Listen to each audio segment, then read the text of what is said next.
Okay, હવે તમારું parcel જે આવશે પોસ્ટમાં, તો અહીંયા બધી ટેપ વેપ લાગેલી હશે, તમારો એડ્રેસ લખેલો હશે, પાછળ મની ઓર્ડર હશે, આખું આ રીતનું પાર્સલ આવશે. તો હું હવે ખોલીને બતાવું છું કે પાર્સલ કાઢીને અને એની ફિટિંગની જે રીત છે એ તમને બતાવું છું, એ જોઈ લેજો. એટલે પાર્સલ ખોલશો સૌથી પહેલાં અંદર તમારું બબલ રેપ, આ હમણાં પ્લાસ્ટિકમાં છે, આ રીતે નહીં આવે, આખું પ્રોપર બબલ રેપ લાગેલું ગીઝર આવશે. તો એ આ રીતનું તમારું ગીઝર આવશે. આના ઉપર બબલ રેપ બધું લાગેલું હશે, પેકિંગ કરેલું હશે. એ પેકિંગ તમને ચપ્પુ કાં તો કાતર લઈને ફાડી નાખવાનું છે. તો આ એક ગીઝર આવશે, જોડે તમારું અંદર આવશે બિલ અને ગેરંટી કાર્ડ. આ હમણાં બ્લેન્ડ છે, તમારું આવશે બિલ સાથે અને ગેરંટી કાર્ડ સાથે લખેલી વસ્તુ. પછી તમારે આ બે વસ્તુ જોડે આવશે, એક પાઇપ આવશે, એક નોઝલ આવશે. નોઝલ જે નળમાં જવાની છે, અને એની સાથે બે ખીલી અને બે પ્લાસ્ટિકની ગ્રીપ આવશે. આ બોક્સને હવે હું બાજુમાં મૂકું છું. તો સામાન પાછું જોઈ લઈએ. એક પાઇપ છે, એક નોઝલ છે, એની અંદર તમારું સામાન છે, એક ગીઝર છે જે તમારું પ્રોપર બબલ રેપ થઈને આવશે, અને બિલ અને ગેરંટી કાર્ડ. એ નહીં હમણાં સાઈડમાં જવા દઈએ. હવે આ જે છે ગીઝર તમને બતાવું કઈ રીતે કરવાનું છે. પહેલાં આ સામાનને બાજુમાં મૂકીએ અને આ ગીઝર હું તમારું બતાવું છું. તો આખું તમે પેકિંગમાંથી સામાન કાઢી નાખો, એના પછી તમે જુઓ તો તમારે ગીઝર આ રીતનું હશે સાઈડમાં. હવે આ તમે જોશો તો આનું ના કામ છે. અમુક કસ્ટમર પૂછે છે કે આ ગીઝર આવું કેવું આવ્યું છે, તો આનું આમ મોઢું સામે હોવું જોઈએ, થોડુંક આમ સામે હોવું જોઈએ. તો કઈ રીતે કરવાનું? તો કશું જ નથી, સેમ ટુ સેમ જ ગીઝર છે. બોક્સ પર ફોટો બનાવેલો છે, પણ તમે જોશો તો આના પર તમને ધ્યાન આવી જશે કે કઈ રીતે ફિટિંગ કરવાનું છે. નળમાંથી નીચેના ભાગમાં પાણી ઠંડુ જવાનું છે અને ઉપરથી ગરમ પાણી આવવાનું છે. તો લોકો પૂછે છે કે આ ઉપરનું ક્યાં છે? તો આ ટ્રાન્સપોર્ટમાં તૂટી ના જાય એટલે અમે આને ડાબી બાજુ ફેરવ્યું છે. તમને ખાલી આ બોલ્ડને પકડવાનું છે અને આ નાકને નથી પકડવાનું. જે આ એનું જે આઉટલેટનું છે એને હાથેથી નહીં પકડવાનું, તમને આ બોડીને પકડીને ખાલી ફેરવવાની છે. થોડોક જોર લાગશે પણ વાંધો નહીં, કારણ કે અહીંયા તમારું આ જે ષટકોણ જેવું આકાર છે એટલે થોડુંક જોર લાગશે. આને ખાલી આમ ફરાવ, જોઈ લો. તમને આમ ફરાવ એટલે આ તમારું થઈ ગયું. પછી જેવું જોઈએ તમે સીધું પણ ફેરવી શકો. તમને આને ડાબી બાજુ જમણી બાજુ જ્યાં જોઈએ ત્યાં મૂકી શકો. અમે આ ફેરવી દીધી. આ જોઈએ બધી જગ્યાએ ફરી શકે છે, જ્યાં તમને જોઈએ ત્યાં ફરે.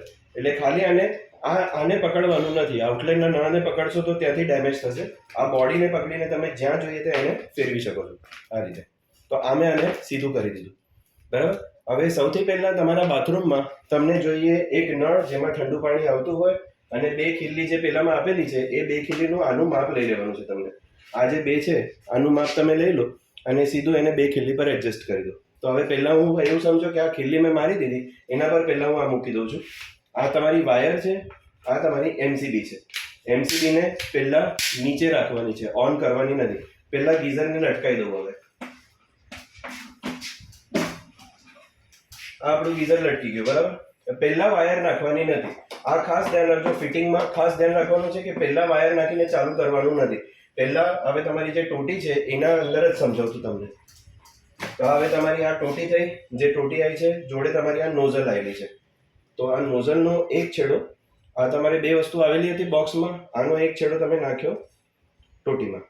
બસ, હવે કાંઈ નથી કરવાનું. આ તમારા નળમાં નાખી દો. અને આ જે છેડો છે આ ગીઝરના નીચેના ભાગમાં, અહીંયા કરવાનું નથી. આ અહીંયાથી ગરમ પાણી આવવાનું છે, બરાબર. તમને આ ઠંડા પાણીની સાઈડમાં આને આ રીતે નાખી દેવાનું. બસ, હવે આ તમે એકવાર દૂરથી ખાલી જોઈ લો વિડીયોમાં. નળમાંથી પાણી ગયું ગીઝરના નીચેના ભાગમાં અને અહીંયાથી ગરમ પાણી પડશે ડોલમાં. મેં હજી વાયર નાખી નથી. હવે પહેલાં હું કરું છું ચાલુ નળ, બરાબર. અમે નળ ચાલુ કર્યો. નળ ચાલુ કરીને પહેલા ગીઝર ભરાવા દો અને અહીંયાથી ઠંડુ પાણી બહાર આવવા દો. આ મહત્વની વસ્તુ છે. હવે હું થોડી રાહ જોઉં છું. બસ, એ તો કટ થઈ જશે આમાં જ. આ હવે પાણી ચાલુ થઈ ગયું છે, બરાબર. પાણી ચાલુ થઈ ગયું. આ એનું મતલબ કે હવે ગીઝર ભરાઈ ગયું. હવે ચાલુ પાણીમાં જ હું વાયર નાખીશ પહેલા સ્વિચ બોર્ડમાં. એટલે અમે વાયર લીધી.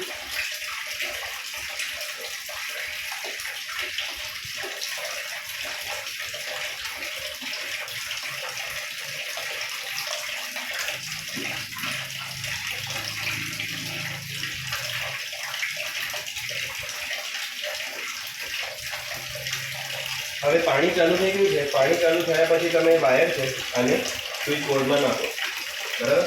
સ્વિચ બોર્ડમાં નાખીને તમે સ્વિચ ચાલુ કરો. હવે સ્વિચ ચાલુ કર્યા પછી એમસીબીને તમને ઓન કરવાનું. એમસીબી ઓન કરો એટલે લાલ અને લીલી લાઇટ તમારી ચાલુ થઈ જશે, બરાબર. હવે આની અંદર અત્યારે ઠંડી વધારે છે તો તમને નળની સ્પીડને એડજસ્ટ કરવાનું છે. આ સ્પીડ તમે જોઈ લો, આ પાણીની જે સ્પીડ આવે છે તો તમને એવું લાગશે કે જોઈએ એવું ગરમ થતું નથી, બરાબર?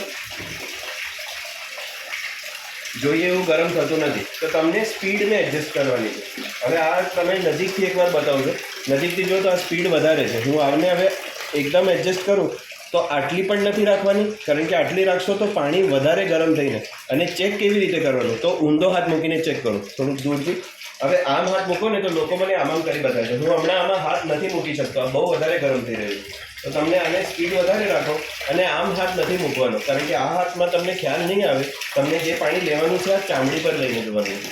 તો આમ તમે હાથ મૂકી જુઓ, 5 સેકન્ડ તમે હાથ નથી મૂકી શકતા તો એ પાણી બહુ વધારે ગરમ છે. થોડીક વારમાં ગ્રીન લાઇટ કટ ઓફ થઈ જશે. એટલે તમને સ્પીડને એડજસ્ટ કરવાનું છે. બહુ સ્લો કરશો તો મશીન વધારે પાણી ગરમ કરીને કટ ઓફ થઈ જશે, અને પછી બહુ ફાસ્ટ રાખશો તો ઓછું ગરમ પાણી આવશે. એટલે તમને ખાલી આ સ્પીડને એડજસ્ટ કરવાની છે. હવે હું તમને કહું તો એકદમ ફૂલ ઠંડીમાં આટલી સ્પીડ, આ સૌથી વ્યવસ્થિત સ્પીડ છે. જો તમે જોશો તો આ સ્પીડ છે. હવે તમારા નળની સ્પીડ અને મારા નળની સ્પીડ અલગ હોઈ શકે છે. 1 મિનિટમાં 2 લીટર પાણી કાઢો તો તમારું વ્યવસ્થિત પાણી ગરમ આવશે. અને ગ્રીન લાઇટ પર ધ્યાન રાખવાનું. આ હવે ફૂલ ગરમ થઈ રહ્યું છે. માની લો કે તમારી સ્પીડ ઓછી હશે તો થોડી વારે શું થશે કે ગ્રીન લાઇટ બંધ થઈ જશે. હવે આ તમે માની લો કે મેં બહુ સ્લો કરી દીધું, આટલું સ્લો તમને રાખવાનું નથી. તો હવે થોડી વારમાં જોજો શું થશે કે આટલું સ્લો મને લોકો કહે છે કે એકદમ સાવ દદુડી આવે છે, ક્યારે ગરમ થઈ રહેશે. તો આટલું સ્લોમાં નથી આવવાનું, કારણ કે આ હદ પાર ગરમ થાય છે. હું તમને બતાવી શકું છું, હમણાં થોડી વારમાં ગ્રીન લાઇટ બંધ થઈ જશે. હવે તમે નજીકથી જુઓ તો તમને ધુમાડા દેખાશે પાણીમાં, જોઈ લો. નજીકથી જો હું પાણીમાં હાથ પણ મૂકી શકતો નથી. ધુમાડા દેખાય છે વિડીયોમાં કે નથી દેખાતો? ઉપરથી બતાવીએ તો દેખાશે. જો આમ કરીને એ હું તમને પાછું બતાવી દઈશ ભલે. પણ હવે આ તમારે થોડી વારમાં ગ્રીન લાઇટ આપણી જે છે એ બંધ થઈ જશે.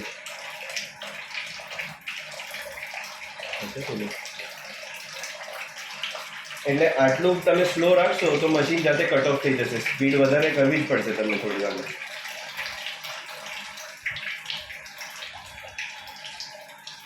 હવે સ્લો સ્પીડ પર ધુમાડા દેખાતા હશે તમને, જોઈ નજીકથી બતાવી દો એકવાર.